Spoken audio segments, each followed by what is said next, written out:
And we're live. What's up, y'all? How's it going out there? Sorry, we are a day late from yesterday. Sorry, but we have a fantastic show lined up for you. Oh, sorry, I got some audio bleeding. Hey, so yo, at the end of the day, man, it's all about boomeration, right? Yes, that is what we do. That's our tagline. Everybody's got to be known for something, and if we stopped all of a sudden boomerang things up, no one would ever watch again. So I think there's a certain subset of viewers that watch this solely to see how much boomerang actually takes place in any given day. So it's probably true.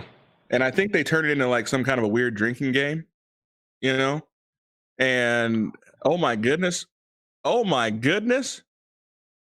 Rekieta law? Rackets? Hey, you're muted, bro. It's getting better and better. The godfather of all boomers. Yeah, what do you want? The man who taught us all. The man, the myth, the boomer. Rekieta. What's going on, Rackets? Oh, everything, man. Just busy. Busy. Well, fantastic. So the boomer groomer, I love it. The boomer groomer. I'm digging it. Oh, that's best. He is older than the rest of us, so I guess technically. That's right. That's right. Fox. Don't you forget it. Don't you forget it. All right. So Father Nick Ginsburg. You're not trying to win any points today, are you? That was me trying. So, so I wanted to have you on the show. So we wanted to talk a little bit about last night, I guess, to give the backstory. Last night we were we're trying to figure out how to stream both to Facebook and to YouTube. Mm-hmm. And unbeknownst to me, Soder invited a couple of the folks, Antivenom. Well, I invited all of the Discord folks. Oh man, so we got off lucky with just Antivenom and specific mice. So the guy showed up and we got to talking about this whole idea of free speech, right? And I think it's time to have an honest discussion about it, because I feel that whether you're on the right, whether you're on the left, I mean, or in between, everyone has their own idea of free speech, right? And so as long as it's our group of guys that are violating free speech, then it's okay. And you and I kind of talked about this. The conversation always goes something like this. Well, you should be free to say whatever you want, but you always know when the butt's coming. Like right. there's some coonery around the corner, right? Okay. Oh boy. That's one phrase for it, I suppose. Was that intentional? I said buffoonery, but then coonery came out. So whatever, we'll just go with it, right? So, but there's some buffoonery coming around the corner whenever someone uses the butt, right? It's like they're fans of Sir Mix-a-Lot or something. Wow. So explain from a legal standpoint, Rackets. He's our resident lawyer here. For those of you guys that might not know Mr. Rackets, explain to us, at what point are you stepping on free speech? Well, there are two aspects of free speech, really. I mean, there's the legal aspect of free speech, which means you are adhering to the Bill of Rights. And that means that free speech demands a state actor be the one stepping on the right.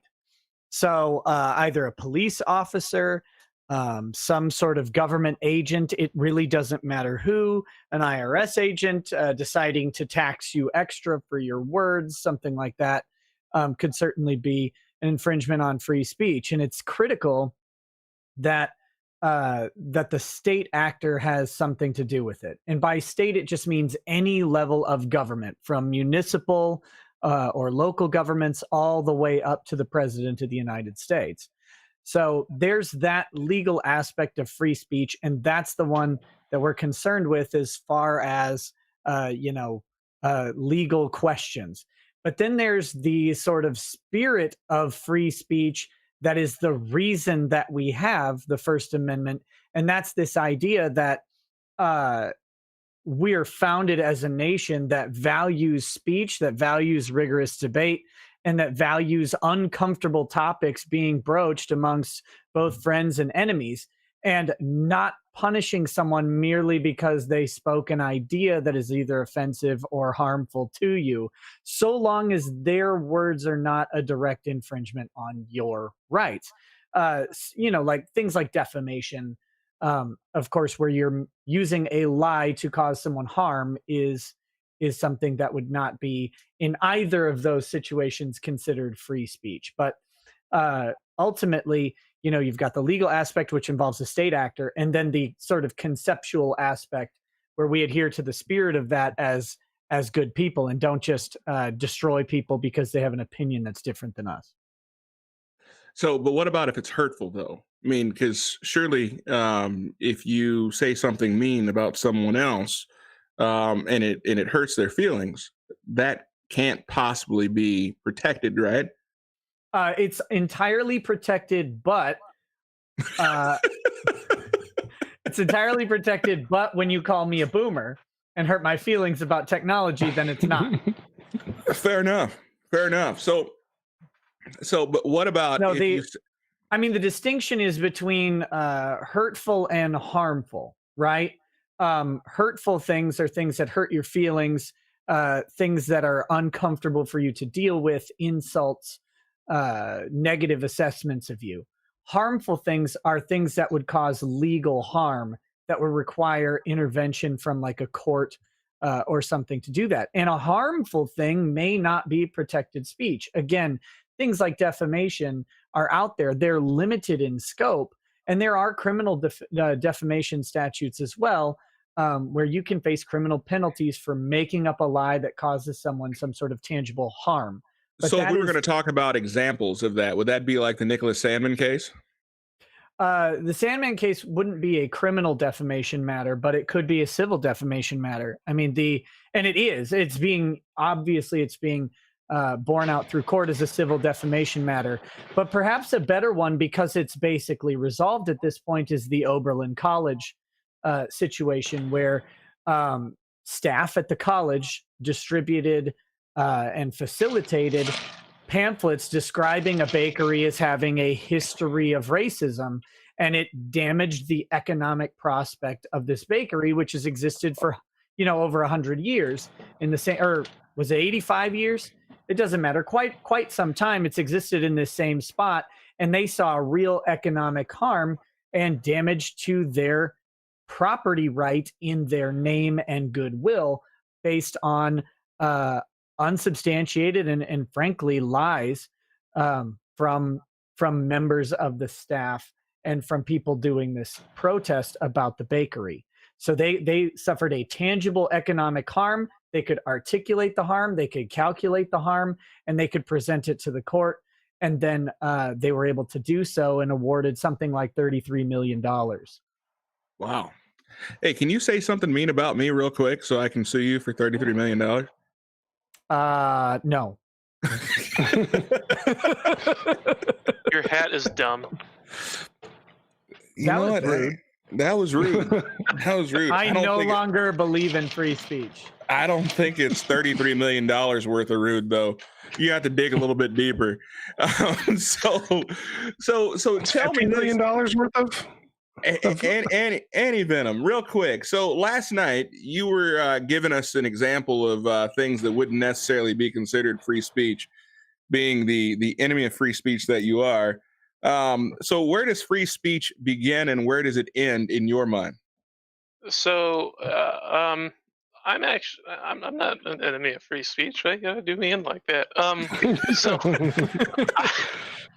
I think that anytime you have speech that can be argued that there was intent for it to lead to some sort of physical harm, that's where you cross the line.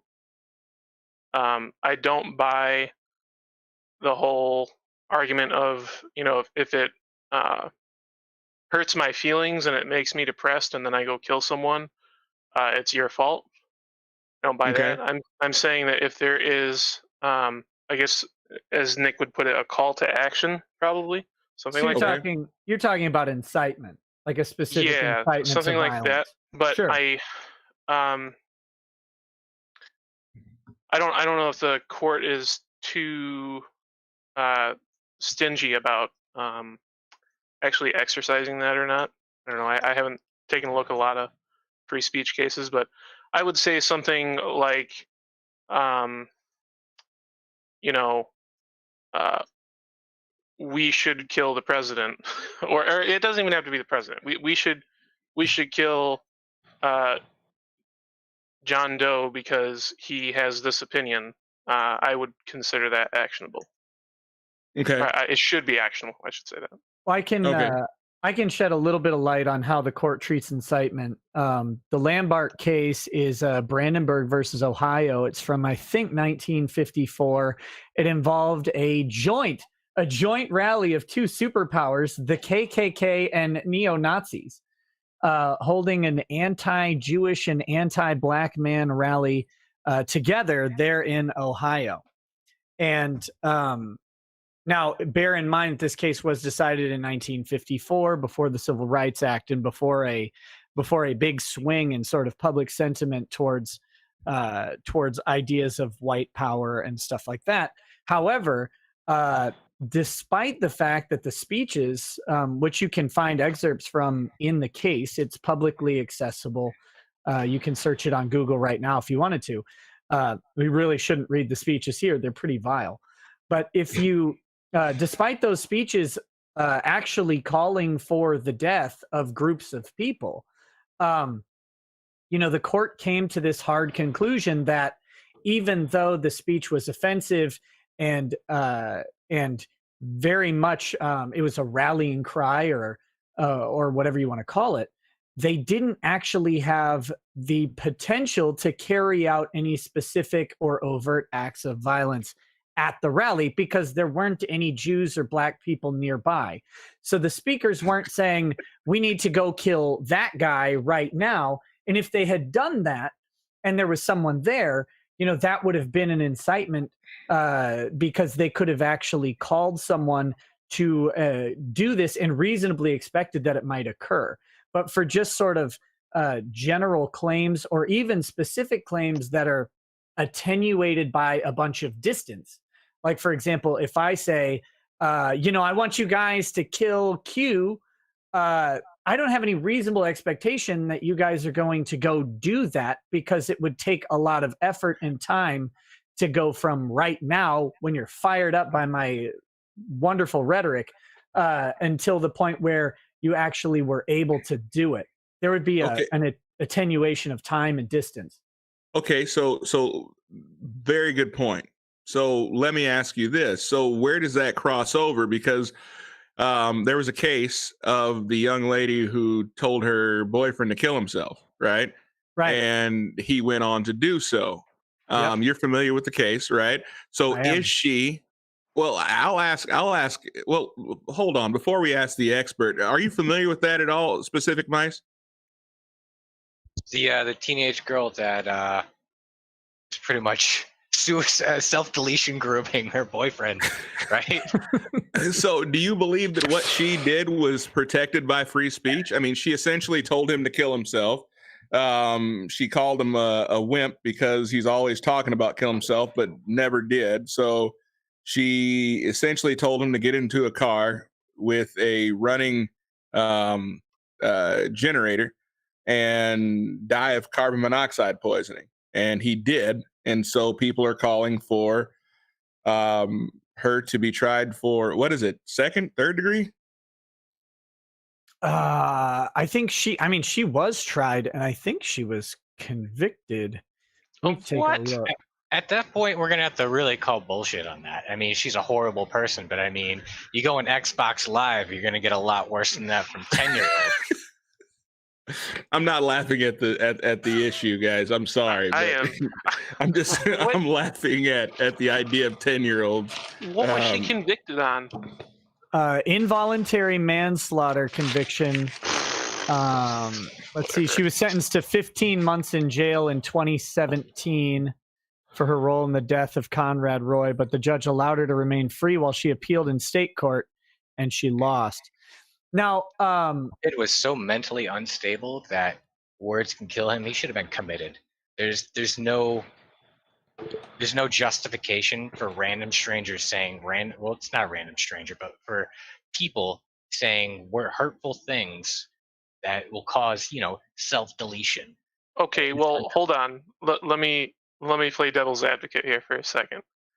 If you The atheist is going to play devil's advocate. Okay, let's do this. if you go and you mess with a schizophrenic and you get them to do something illegal by taking advantage of their mental illness, are you not culpable in some way? Absolutely not. 100% no. I disagree. I don't know. Mental illness is not the norm. I mean, we can't temper free speech on fringe, fringe cases. I mean, we can't take, the 0.5 or 1% of the freaking distribution as the norm. I'm not even now we're all wearing that you masks have. and staying indoors because of freaking what? 0.0005% chance that grandma might die? Come on, man. No, We just did it. We just did it with COVID. Everybody's locked in their house because of 0.05% of people who might die from it. So all I'm saying, it's stupid. So let's not pretend that we don't punish the masses because of the rights of a few. But okay, so that's right. Sorry, go ahead, Q. No, go ahead. I want to hear the devil's advocate speak. The laws that you would pass, if you were to put laws in place around this, would be framed around the idea of, if you know someone has a mental illness and you still do these things, then you are guilty of a crime. That way you don't have to punish the rest of society or someone who honestly didn't know better. Okay, so your view is that if you talk to a person with a mental illness, so you use schizophrenia, but I mean we also have bipolar, someone with dementia, someone that Alzheimer's. So if you do we go so far as autism? You would have to show that this person is you would have to show that the person at fault was deliberately taking advantage of the other person's mental disability to make them do something. Man, that sounds like a very slippery slope and assault on free speech. I told you he hated free speech. Okay. So, all right. So, Rackets, what does the law say in these particular situations? So, how do you feel that case was handled, and do you believe that she was guilty of involuntary manslaughter? Well, let me preface this way. I don't think that any suicide ever should be anyone else's fault. I don't care how much incitement there is. I'm not really interested in that. Personally, I believe that suicide is an intervening act that can only be done by the person doing it. So unless I'm grabbing your arm that has the knife in it and helping you cut your own throat or wrist or whatever, I just have a hard time personally accepting it as a valid sort of idea that you convince someone to kill themselves. Okay, so that's getting that out of the way. In this particular case with the teenager, we get into this murky area where it's basically using the same test that incitement uses, right? He's She's knows that he is suicidal, is encouraging him to do so. Throughout the evening, she is texting him over and over and over, "Do it, you chump, get in there, nobody likes you, suck on the gas, sucker." I don't remember the exact text. I'm making them up as we go. But she's laying into him very heavy. At one point, he even tries to get out of the car and said, because he did the, he's stuck in a car in a garage and left it running. And she basically encouraged him strongly to get back in, using insults and playing on his weakened state. So the Brandenburg test would say that, was she basically inciting him to violence against himself? Did she have a reasonable belief, and was she intending that the harm would occur? And did she reasonably believe that it was likely that the harm would occur? And would that harm be proximate in both time and I guess in respect to the messages she was giving? And the courts and the jury came out and said, yeah, and by that test, I think they're right. I think they're right to say, in this limited instance, this person is going really far to say that this person should kill themselves, preying on their weakness, intending for the result of death, encouraging the result of death, and reasonably expecting the result to occur if they keep up with their thing. That said, I don't think that's the right play in general, but if that is the law, then I think that they made the right call in this case. But I also don't think that similarly expands to every person on Twitter saying, "Kill yourself, figgot," that they're going to go ahead and be guilty if the person actually does. This is a really, really involved case with a personal relationship where, it's like a violation of trust. And that's when you get into sort of the psychology of the jury, you have to realize, like, they're watching one of the most heinous betrayals you can do. I mean, what she did was terrible, and she's a terrible person for it. But again, I just don't think that suicide should ever be anything other than an intervening act that cuts off liability from other people. But that's me. I think under this case, the law being on point in that courtroom is correct. Does that make sense? So you believe that if, as the law is written, then it was decided properly. Yes. But you feel that the law is at fault. Yeah. Okay. Fair enough. Fair That's the long and short of it. Thank you. Yeah. I'll learn to say it shorter next time. I'm just trying to put the cookies on the bottom shelf where everybody can reach them, Nick. Oh, thank God. I'm going to sue you for my hurt back when I have to bend over to get them. All right. So with that being said, though, what do you feel about the conversation between Specific Mice and Antivenom? Are there laws protecting people with mental illnesses from being coerced into crimes? Oh yeah, they're all over the place. We have all sorts of laws, even with the mental illness of being elderly, right? We protect the elderly from people's coercive words. But this all falls under ideas of coercion, blackmail, extortion. There's all sorts of different schemes for it in different states.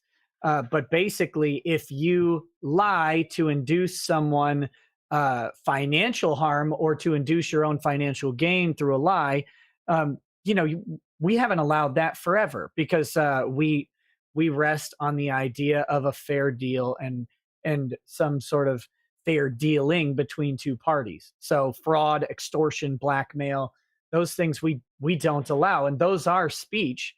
That's how it goes. And yeah, if you're taking advantage of people with a reduced mental capacity, several states have implemented various protections for them.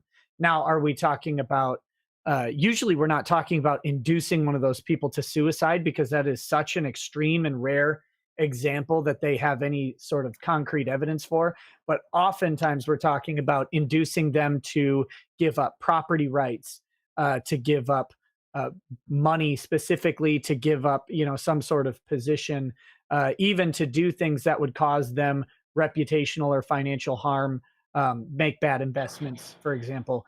We do that, but a lot of those are when there's some sort of position of trust or authority, and that reduced capacity gives other people that authority pretty quickly, if that makes sense.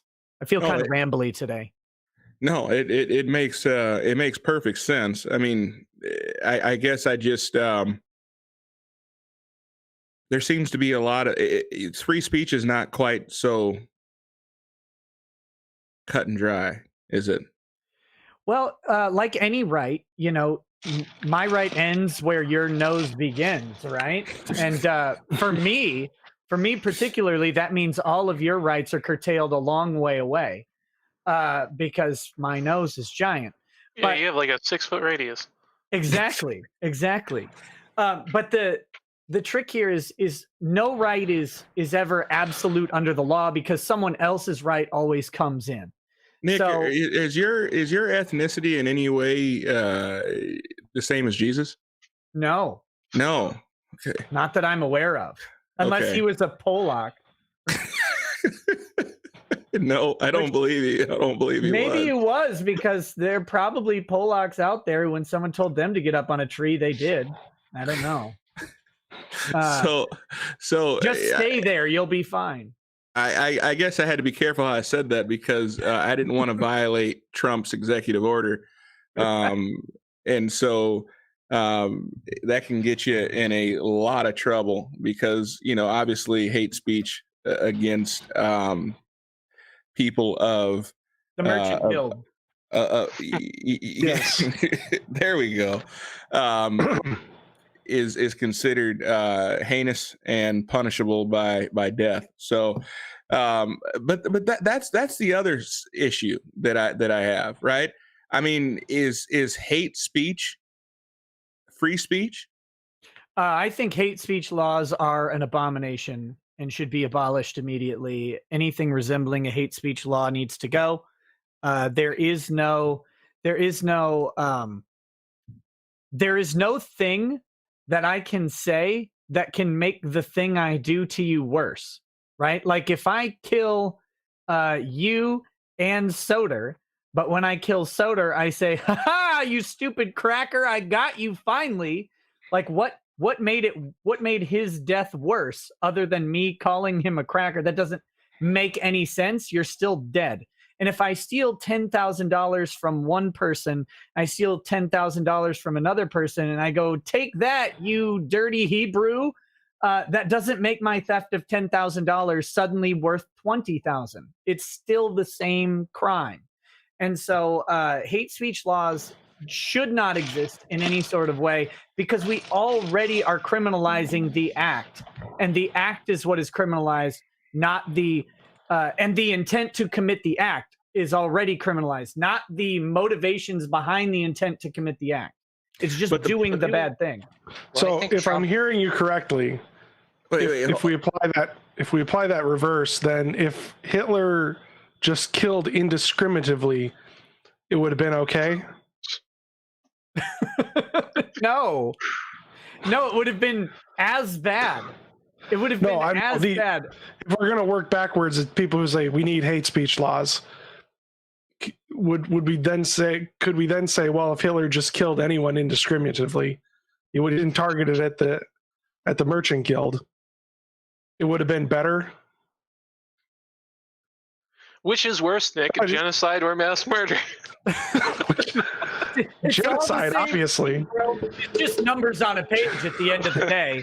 I don't know. To derail the train, though, I mean, Trump. Yes, you're welcome. Trump's Title IX executive order is really aimed at the BDS movement, though. I mean, let's be honest. He doesn't really give a shit about hate speech. I mean, but okay, so the BDS movement, but the BDS movement has the right to exist, right? That's an interesting thing, though, isn't it? Because they're exerting real, almost executive foreign power from inside of America. Do they have that right? Hmm. How so? I'm curious how they are. How so? Boycott, divest, and sanction. Isn't that the executive power? But they're not actually. They're calling for those things, but they're not actually sanctioned. They're not levying sanctions themselves. It's like saying lobbyists make the laws. I mean, technically, yeah, but not really. Yeah, I mean, all they can do is advocate to lawmakers to do things, and then or advocate to businesses to do things, and then the businesses and the lawmakers have their choice to comply. Ooh, I mean, don't get me wrong. interesting. I don't believe that they're using executive power, but I'm just saying it could be seen that way. But I mean, they have a legitimate ability to, advocate, speak for, and try to implement those policies at the federal level, don't they? So could lobbyists be held criminally liable if the thing that they are lobbying for ends in someone's death? I don't know. Ask Soleimani. Oh, Ask who? The Iranian general that got nuked by a Hellfire missile. Ow! Ouch! Ouch! So okay, but there's shouldn't an have been argument. standing there. So okay, but there are people out there that say you're free to say it, but you're not free from consequence, though. So where do you stand on? If they're asking the government to do it, the government's free from consequence. You mean you are free from consequence from the government? Is that what you're saying? No, so they're advocating for the BDS movement, right? They want to boycott, divest, and sanction at the social and the governmental level. They want, Israel to be Palestine. I mean, is that wrong? They're American citizens. They can advocate and try to implement policy, we the people, and all that. Okay. Yeah, what's wrong with that? That's the question. Is it anti-Semitic to want to do that? Even if it is, what's wrong with that? Because it's anti-Semitic. Yeah, but That's the question. This is where we got caught up yesterday. Is we didn't know all of the laws, and then looking it up further in the executive order, the definition for anti-Semitism actually comes from some international freaking religious organization in Bucharest or some crap like that. Nick, do you love Israel? I love the state of Israel, and I welcome her merchants to my borders. I would never speak ill of the state of Israel. No, I don't care who has a negative opinion of who else, right? It shouldn't be illegal to be racist. It shouldn't be illegal to be sexist. It shouldn't be illegal to be against someone's nation of origin. And as long as we're picking and choosing, if BDS is anti-Semitic and that's wrong, isn't it similarly wrong on a conceptual level to be opposed to the BDS movement because that would be anti-Palestinian? I mean, at least you can make a compelling argument that they're similar in that respect. The BDS movement is against the apartheid state of Israel, and it's so they can't exist. But then it's but if I'm against BDS, then I'm against the Free State of Palestine. So what makes one group of people preferential over another at a conceptual speech level rather than we have all sorts of determinations, from a national perspective, Israel's an ally, Palestine isn't, all of those things. But that's not speech, right? That's policy, and those are different sorts of conversations. If it's not okay to say bad things about Jews, why is it okay to say bad things about white people? Because white people have privilege. Yes. And power. Don't forget power. And power. And power. And power. So therefore, yeah, you can say anything you want to say against white people. So, okay, so that brings us to the ultimate free speech hero, our main man. Give it up, Nicholas Rekieta. Or sorry, Nicholas Snowden. Right. Oh, damn it! I thought it was me. So I don't know how this slipped past me. Specific Mice last night brought up. He said that. Well, I'm not sure exactly, but it was the Ninth Circuit Court that ruled that the data collection from the NSA was unconstitutional. Okay. Yes. So free speech, right? Now, Should I make a slight correction? Go ahead. Okay. From everything I've read, they said it was illegal and probably unconstitutional. Multiple articles said that, so I don't. Yeah, I think Whatever that means. After I said it, apparently the Patriot Act doesn't actually, the wording of the Patriot Act doesn't actually support the mass data collection, and so it's not unconstitutional. It's just unconstitutional. It's just illegal because the law never said they could do it. Okay. I love the courts. Right. We don't want to make a constitutional ruling on this. It's definitely illegal. It's probably not okay either. Like, Okay. well, why would it not be okay if it's legal? Anyway, sorry. So with that being said, why is he not back in the United States? Well, what he did technically is unlawful. What he did is illegal, and there's a outstanding warrant or indictment waiting for him when he comes back home.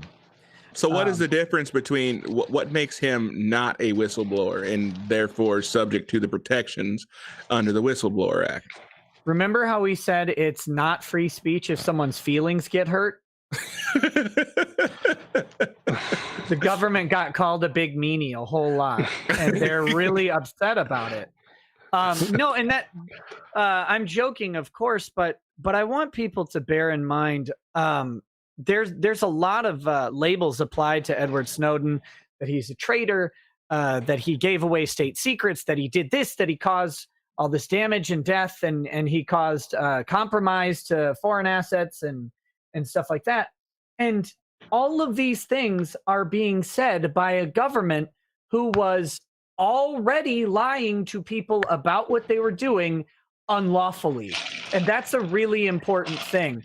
It's really easy for the people with classified information to say that the disclosure of other classified information compromised the information that you can't see and caused the death of soldiers that you didn't know the movements of, and caused the the compromise of various military orders or actions that were going on. It's really easy for the person who holds all the cards to say that, but I want people to just remember that those people were lying to the American people for a decade when this happened. Actually, 12 years, I think, at the time that it happened. They had just been lying over and over and over, to the point where they denied the existence of the FISA court, which holds Supreme Court level authority, to the point where they denied the data collection until Snowden came out and put it out there. They denied that they were using the data collection. They denied that it was as extensive as it ended up being. And in every single case, they were liars. And we on the right have a tendency, because of our pro-law and order stance or something, to go, well, but then the government said that this guy caused a bunch of bad things to happen with his wrong disclosures, and he should have done it some other way. But they were lying the entire time, and it stands to reason that they continued to lie afterwards. And to think differently is strange to me. But do two wrongs make a right? Sometimes, yes. Sometimes, yes. Like when someone touches a kid inappropriately, and then someone else drops a piano on them and lights it on fire. Those two wrongs made something right. I prefer lead vaccine. That works too. Okay, I just wanted them to be pinned under a piano while it was on fire. That's what I wanted. So why is? I'm sorry. Go ahead. Specific, Mice. No, I always thought it was weird that people believe this. I mean, how is the knowledge of the prison program going to help our enemies develop targets against America. You know? See, now that, okay, so that's interesting. So, because there are some who believe that Snowden committed treason because in giving that information to the American people, he also put soldiers at risk and also gave information, valuable information to our enemies. So would that not be considered textbook treason? No. Aid abet. You don't think take up arms? I mean, come on. Here's why I don't think what Snowden did was treason. All right, so the statute for treason says whoever, owing allegiance to the United States, levies war against them or adheres to their enemies, giving them aid and comfort within the United States or elsewhere, is guilty of treason and shall suffer death, or shall be imprisoned not less than 5 years and fined under this title, but not less than $10,000, and incapable of holding office forever. Okay. But tempering that with Kramer versus United States from 1945, there's a very important aspect of the treason statute, and that is the treasonable intention. So, quoting from the text, questions of intent in a treason case are even more complicated than in most criminal cases because of the peculiarity of the two elements which together make the offense. Of course, the overt acts of aid and comfort must be intentional, as distinguished from merely negligent or undesigned ones. Intent in that limited sense is not an issue here. This is for the case. But to make treason, the defendant not only must intend the act, but he must intend to betray his country by means of the act. So there is all sorts of evidence that Snowden was trying to protect the most sensitive information that he had. To the fact that he has taken millions of documents, and what has been disclosed is somewhere in the nature of 50, 60,000 documents, to the point where he worked with journalists. And I must remind everybody, under fear of immediate murder by the CIA at any moment, without trial, because the CIA has never murdered anyone. Stop it. Because prior to Snowden's release, prior to those documents going out, his murder would have merited not even a blip on the radar of the American people. So he is. I don't think he had evidence against the Clintons. Right. So he is operating from a place of fear of imminent death. Okay, and even in that, worked with Glenn Greenwald and whoever the chick's name was. I can't remember her name, but to try to preserve and reserve the amount of information given out to be limited in scope to the offenses against the American people, and then the extent of unlawful foreign surveillance that was going on. And make no mistake, the government, everybody should know this right now. Every major government breaks every major anti-espionage law against every other major government all the time. It's a big joke that we have them. We only have these laws so that we can do spy exchanges and stuff like that every now and then. It's a waste of everyone's time, and the government huffing and puffing over the idea. Oh, he exposed our espionage to the British. It's like the British already knew. They already knew this. It was ridiculous. That's just a ridiculous thing that they go off of. But that being said, the material that was released was intended to be tailored to not compromise foreign assets, to not put American soldiers in danger. And in some of the documents, some stuff may have been released which might have caused harm.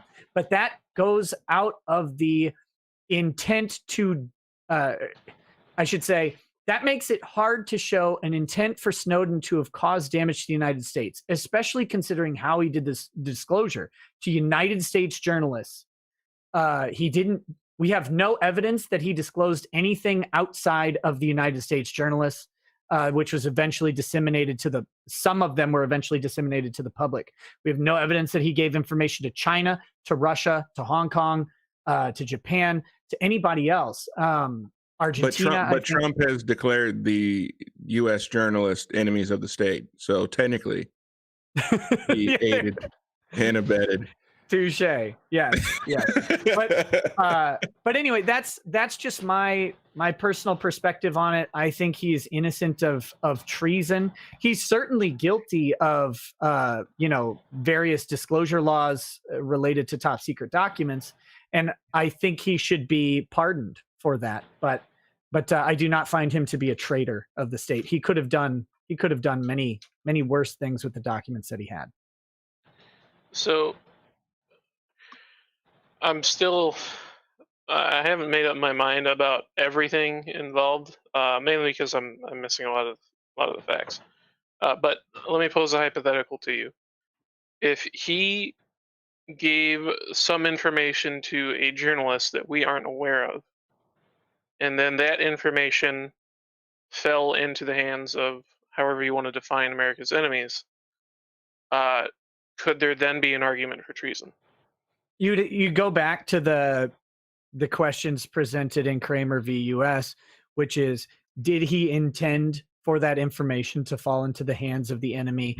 And intent tends to, it's not articulated here, but it tends to carry an idea that you can't just go, well, I'm going to give this to an whatchamacallit, like a state journalist from Palestine, and it'd just be weird if it accidentally ended up in the hands of the Palestinian government. You can't do that. That would, like a reckless disclosure would be probably satisfying the intent requirement. You can't just pretend to be an idiot. But if they could go ahead and prove, the same way we do in any other criminal trial, prove that he intended to disseminate information with the further intent that it would, with either the further intent or the reckless disregard for the possibility that it would end up in the hands of one of our enemies pretty specifically. Again, giving information to a Chinese journalist, right? That's going to go to the Chinese state. So I haven't seen anything like that, but in that hypothetical, but the Chinese are not enemies of the United States. That's true. They're not, but they might be also. That's another part of the treason law that I find kind of open to interpretation. How do you actually define who is an enemy of the United States? It's easy ones are people we are at war with, or people on terrorist watch lists. Those are the very simple answers. Or then there could be individuals who are considered enemies of the state. We may not be at war with a state, and they may not be on a terrorist watch list, but they could have taken some unlawful action. Somali pirates come to mind, for example. We're not really at war with Somalia, and there's not necessarily a single terroristic cell that we can name. But a Somali ship that attacks a U.S. vessel would be an enemy of the state. So I think it gets kind of flexible. It's not really defined in the statute. Antivenom, does that make sense? Yeah, I don't know if I like it being so open-ended, though. I don't. I think that's reasonable to not like it. Because what is an enemy of the state? And the aid and comfort gets really, really weird and attenuated too. I think there was one guy who was like a driver for Al Qaeda, and he was considered providing aid and comfort. But then there was another guy who did some catering, and they're like, that guy's just doing a catering job, so maybe he wasn't providing, even though he's literally giving material aid and comfort to the enemies of the United States. But it's all this stuff gets very fuzzy and murky in general. Saying is the Cuomo brothers aren't going up the chopping block anytime soon. No, probably not. Hey, Soder, we got a couple of super chats we need to get to. We do have a few super chats. First up, Sakaki Onsai for 5 USD. I think we can all agree, at the very least, to be against the Chaz or the GFAs in MSP, and of course the Dutch. Oh my goodness, that's a bad thing for me. Why are you got to be against me, Sakaki Onsai? You deserve it, and you know it. It's probably true. Automata for 5 USD. Fun fact: many online believe that someone who holds to the temporal proximity requirement of Brandenburg is a free speech absolutist. What? What? The temporal proximity requirement he's referring to is what I was talking about at Brandenburg, that they have to reasonably believe that their words will cause violence and that violence has to be reasonably likely to occur right now. So what he's saying is some people who believe that if you say, look, I'm not inciting violence because there's no likelihood that I'm actually going to be successful and there's no violence to actually occur, then people say that that person is a free speech absolutist, which is, I mean, I guess. Good.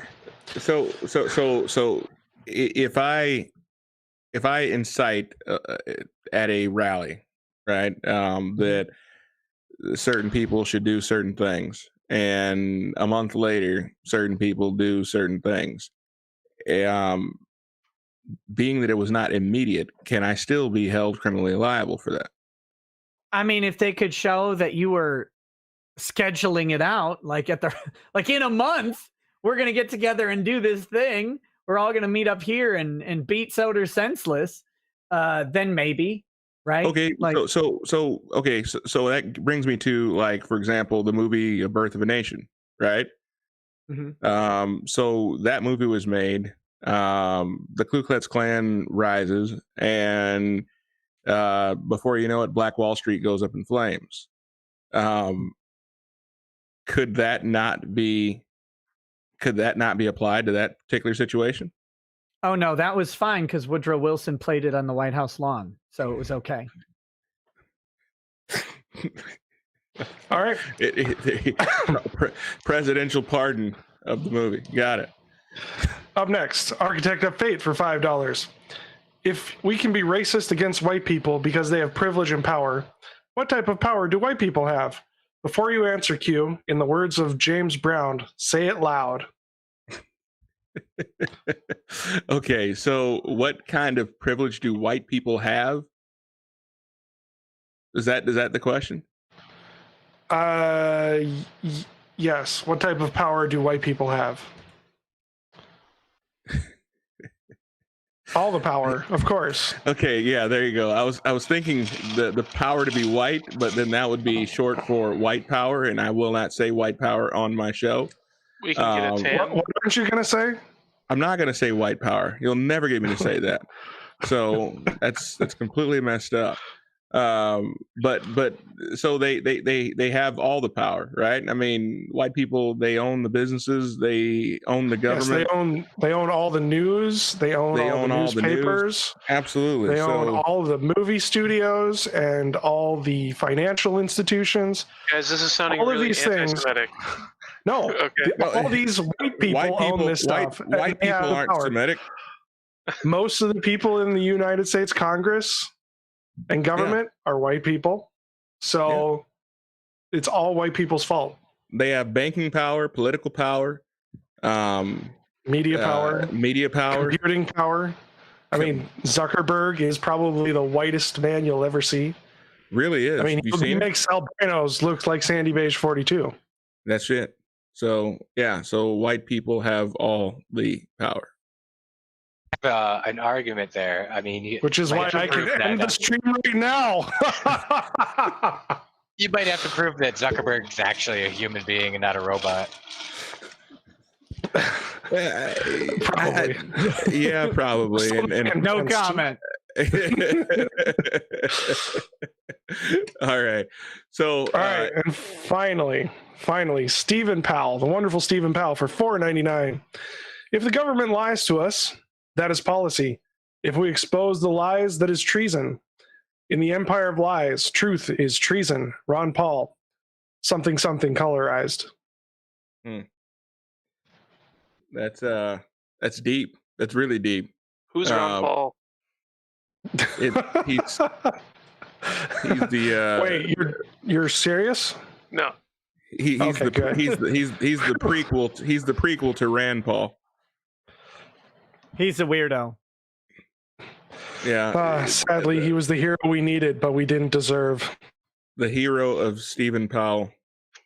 So I invited him on the show, but he said he was busy.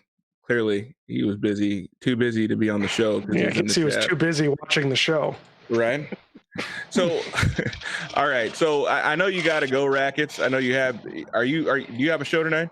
I do not have a show tonight. I've got to work on something here at home that's going to take me quite a bit of time. So I might be pulling an all-nighter, doing all sorts of fun things on my own. He's reading another codex. Yeah. No. Unfortunately, this is far less fun. Oh wow! I believe you. You said it with a certain. You can hear it in his voice. He sounded dejected. Sorry, man. I would definitely okay. come. I would definitely stop by and give you some friendship, but it probably would only make it less fun. So, I'll pray for you. Thank you. Thoughts and prayers, please. Thoughts and prayers. All right. So final word. So where do you feel that free speech begins? Where do you feel that it ends? At what point has hate speech become so incredibly hateful that the government needs to step in and regulate it? Because that's really what it comes down to. It comes down to certain speech being lawful, and then once it becomes all too hateful, it would be outlawed. I mean, there are people who would say that certain words should be unlawful. If you use the N-word, you should be put in jail, and they should be wiped away from the English dictionary. Or, well, I don't know if you'd actually find that word in the dictionary. Maybe, I don't know, maybe an old one. So, but do you agree or disagree with that? Do you feel that the world would be much better off without certain words, Antivenom? No.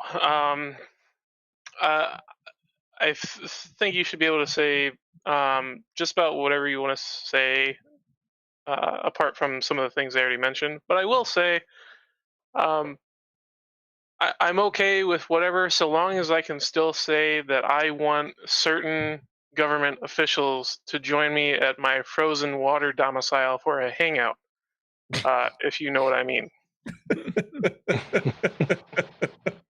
All right, fair enough. And specific mice, where do you fall on that? If words should be banned, I mean, like every slang word from the year 2000, but otherwise nothing. So can you list some? I'm curious now. Right, everyone, have a good night. Good night. So I think we'd need Nick. I don't think I was hip enough in 2000 to know any of those, but Nick knows all of them. He grew up on the bad side of Houston, so I wouldn't know anything about that. What, slurs? No, slang, not slurs. They're different. Oh, yeah. I was gonna say I can make a slurry here, man. Slang, not slurs. So again, I think it's very, very dangerous. We're walking a dangerous line in the United States where we say, well, just because speech is free doesn't mean that you are free from the consequences of it. Sure, if you violate your job's code of conduct, then by all means that puts you at risk. But to be at risk of legal ramifications, criminal ramifications, that's just off the reservation. That makes zero sense to me. And I don't care if it's a Republican or a Democrat proposing that type of of legislation. It needs to be shot down. Now the argument then comes, and Rekieta, this is where I sucker you in. The argument becomes, where does social media fall into that? Do I have the right to say what I want to say on social media, and do they have the right to silence me? Right now, the answers to those are no and yes. You do not have the right to say anything on social media. I believe maybe you should. I believe maybe you should have the right to say anything on social media, but you do not. And then, what I do not mean you don't have the right to say everything. I mean, you don't have a right to say anything. You have no right to use Twitter, Facebook, or any other social media platform, which I think is an incorrect view. And the reason I think that is because you do have a right to go into Walmart. You do have a right to go into the movie theater. You do have a right to go to McDonald's. And if they stop you from exercising that right, they need to have a reason. And that reason tends to need some sort of justification. And while almost any justification is okay, like we just don't like the way he smells, is fine. Saying we don't want him in here because he's black is not fine. And so as long as we have rules about what public accommodations are in business, I think those rules should be applied to social media, and that people should have some default right to participate as we have with every other business. Oh, go ahead. I was gonna say that strikes me a little weird, because wouldn't the libertarian in you say that a business should have the right to serve whoever it chooses to? The libertarian in me says that, yes, but we don't live in that libertarian utopia, unfortunately. Okay. That's the problem, because for example, as long as MasterCard can prevent your access to money, we don't have a free market in anything even coming close to the idea of one. The fact that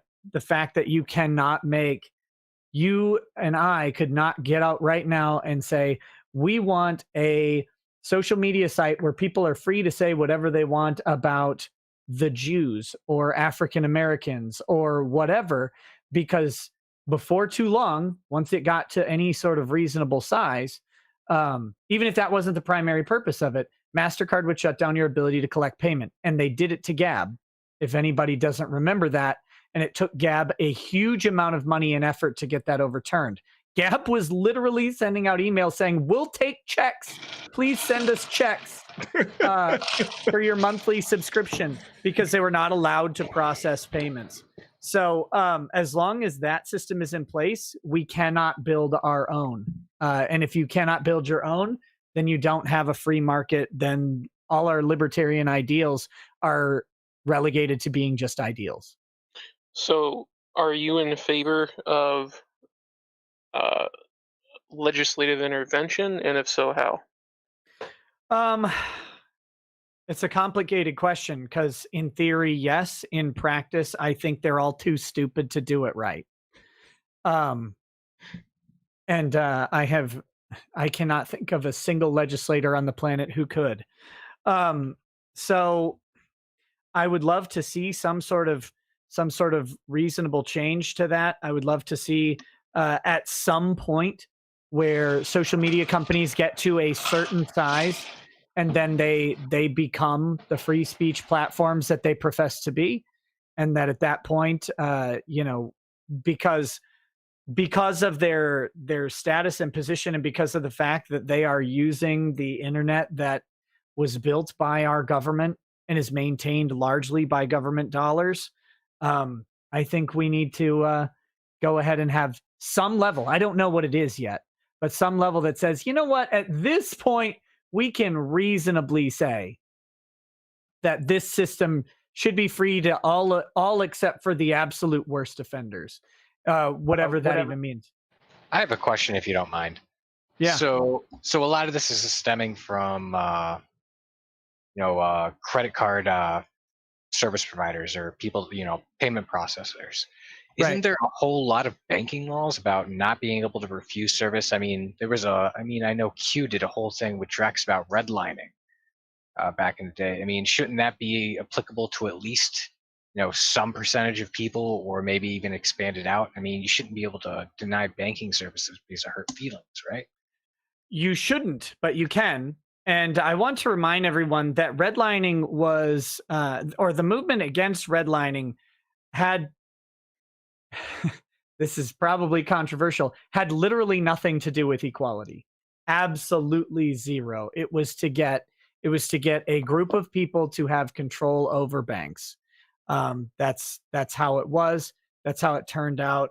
And that is ultimately one of the major factors that led to the financial crisis in 2008, was sort of a building up of sorts back and forth following the changes to the banking regulation structure.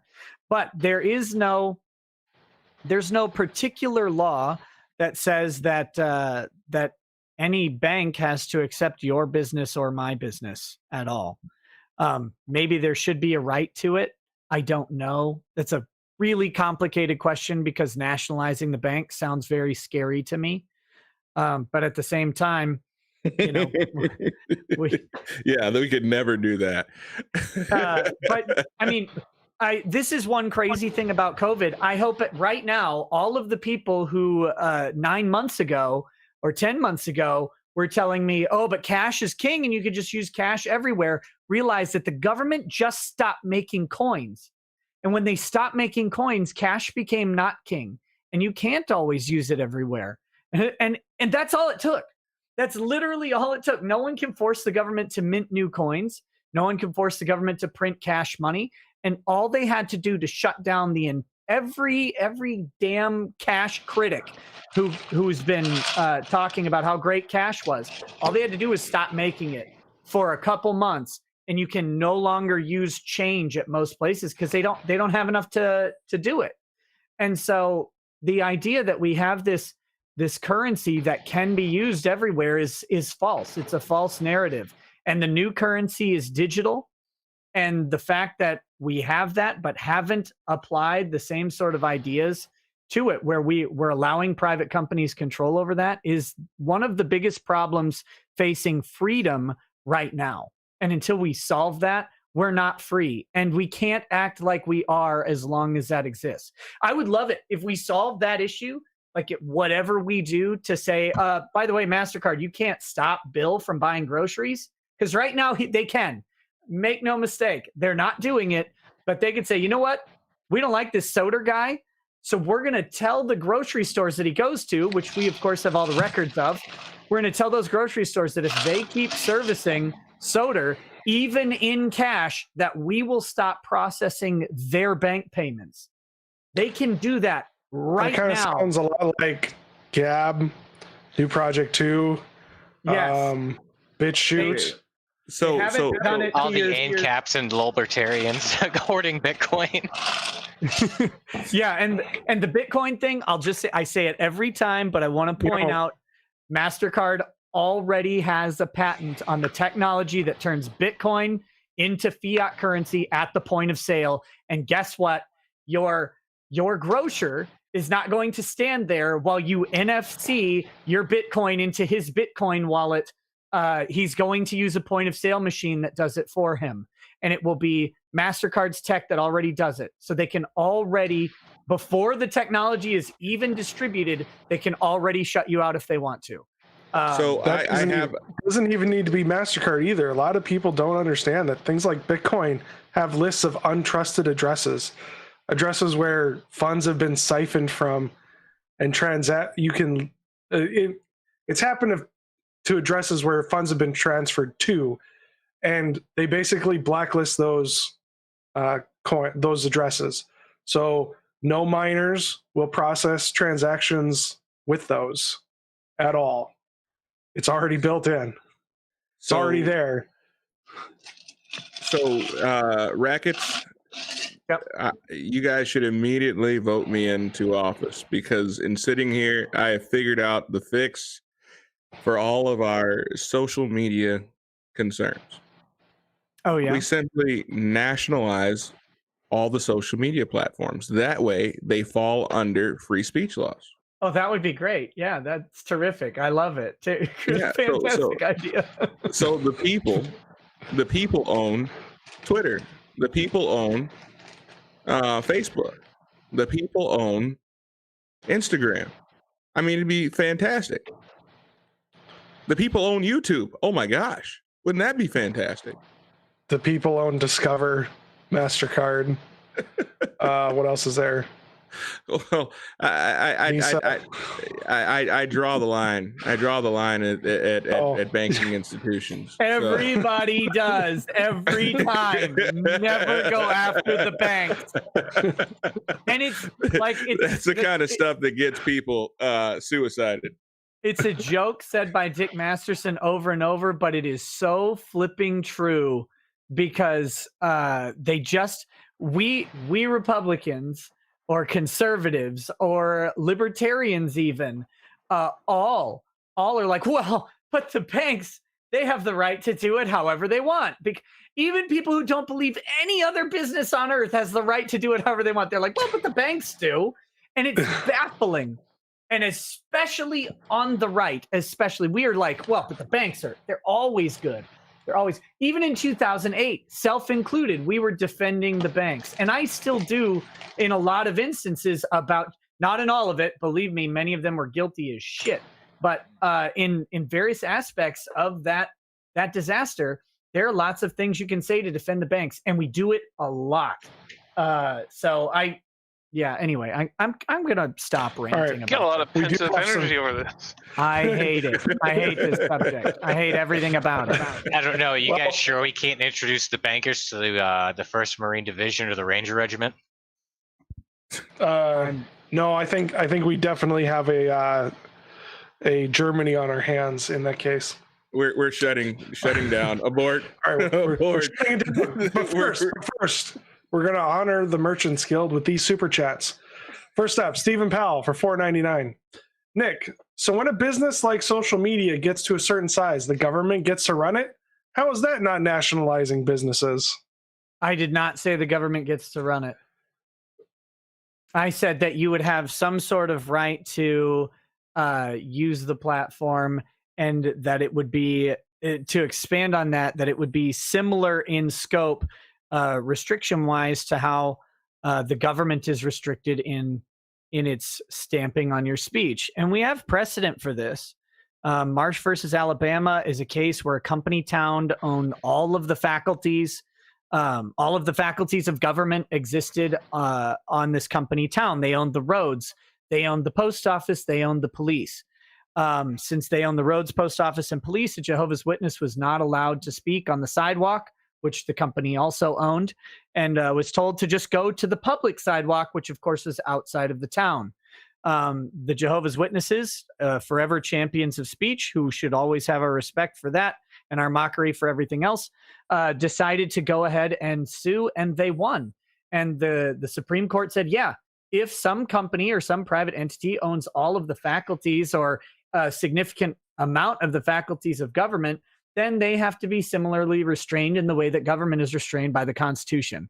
If you're going to try and tell me that in the area specifically of communication, mass communication, social media communication, that they don't own the roadways to it, that they don't own the mail, the post office system, the delivery system of messaging, and that they don't own the police, the enforcement division, they have all of it right now.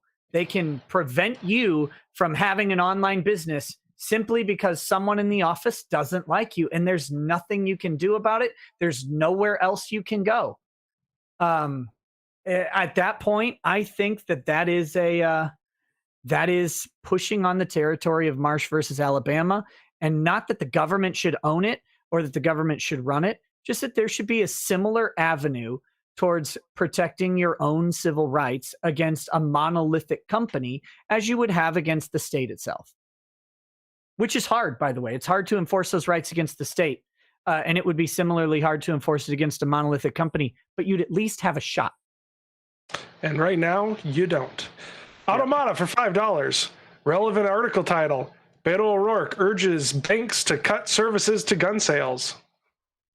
Ooh. Yes, very, very on point. And finally, Beto's the Rick, first one I'm inviting over to my frozen water house.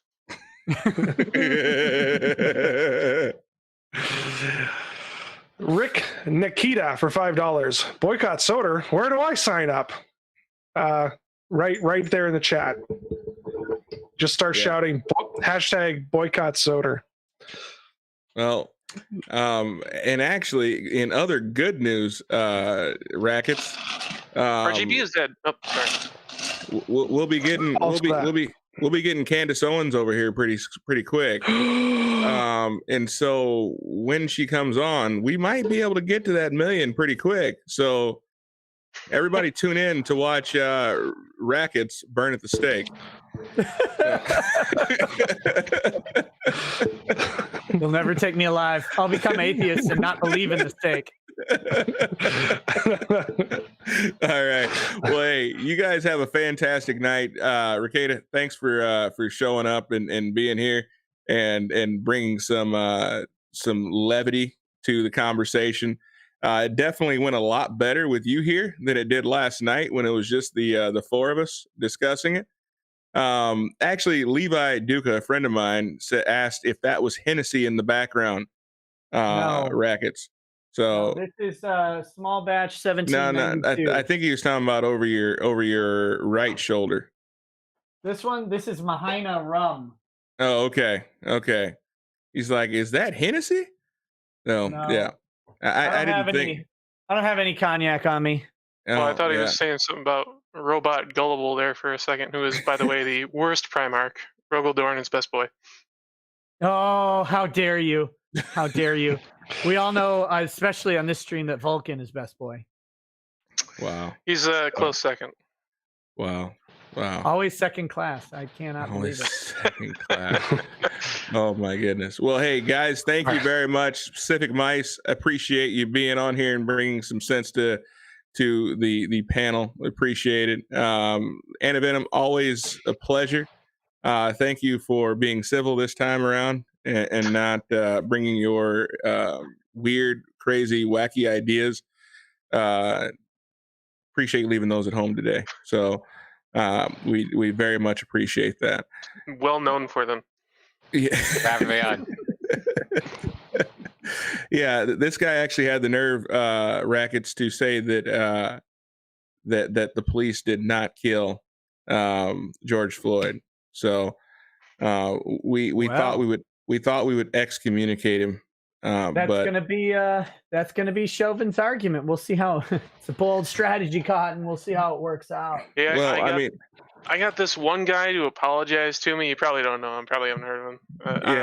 I made some pretty good arguments. Well, I mean, how was I supposed to know that he had the coof? I mean, but it came out in the autopsy report that he had COVID. So, it all makes sense now.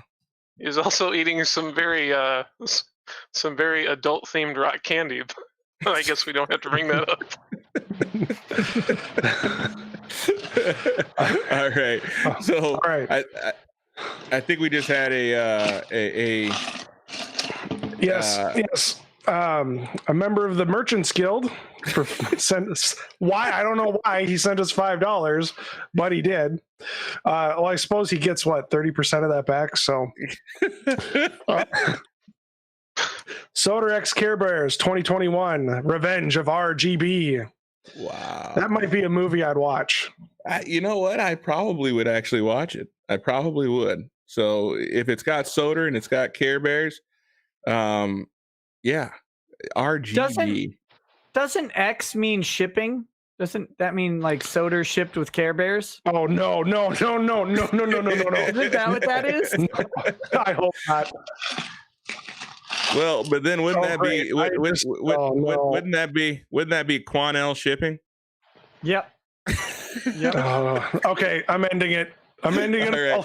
Well, hey, you guys have a fantastic night. Thank you so much for tuning in. I appreciate it. Love each and every one of you. Stay safe. Stay out of trouble. And I will look forward to seeing you guys on the next show. We are looking at possibly Wednesday, but definitely on Sunday. Make sure you guys tune in. Drexel will be here. He will get owned. We are doing Marriage Stream Part 2, and it's not going to be good for Drexel. So if you guys want to see Drexel finally meet his match, you got to tune in. We'll see you guys on Sunday. Have a great night. Be safe. Peace. Later. Night, everyone. Bye.